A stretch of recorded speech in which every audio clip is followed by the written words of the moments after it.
Hi అండి. ఇక్కడ ఏంటి ఇన్ని ఫ్రూట్స్ కనిపిస్తున్నాయి అనుకుంటున్నారా? ఫ్రిడ్జ్‌లో ఉన్న ఫ్రూట్స్ అన్నీ బయటికి తెచ్చేసాను. నిన్న ఒకసారి మా బాబుని జ్యూస్ షాప్‌కి తీసుకెళ్తే ఏం జ్యూస్ తాగుతావంటే, నాకు జ్యూస్ ఏమొద్దు ఫ్రూట్ సలాడ్ కావాలన్నాడు. బేసిక్‌గా మా బాబు అనేది ఏ ఫ్రూట్స్ కానీ, జ్యూస్ కానీ ఏవైనా ఫోర్స్‌గానే తినిపించాలి. ఫుడ్ ఏదైనా కానీ.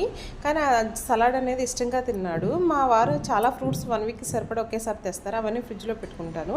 సర్లే కదా ఫ్రిడ్జ్‌లో ఉన్న ఫ్రూట్స్ అన్నీ బయటికి తీసుకొచ్చి సలాడ్‌కి ఏం ఉపయోగపడతాయని అవన్నీ కట్ చేశాను. కట్ చేసి అక్కడ జ్యూస్ షాప్‌లో సలాడ్ మీద కొంచెం కస్టర్డ్ క్రీము యాడ్ చేశాడనమాట. కస్టర్డ్ ప్రతిసారి మనం పిల్లలకి అంత హెల్తీ కాదు కదా, పెట్టలేం కదా, ఎప్పుడన్నా ఒకసారి అయితే ఓకే అని ఇక్కడ నేనేం చేశానంటే అందరికీ సరిపడా సలాడ్లా చేసేసి కొంచెం కొంచెం గిన్నెలో వేసి ఆ గిన్నెల మీద మా బాబుకి పాపకి అయితే కొంచెం తేనె యాడ్ చేశాననమాట. కొంచెం తేనె కొంచెం పంచదార యాడ్ చేశాను. మా బాబు అయితే ఓకే కొంచెం బాగానే తిన్నాడు. మా పాప అయితే నాకు ఇన్ని ఫ్రూట్స్ ముక్కలొద్దు, నాకు ఒక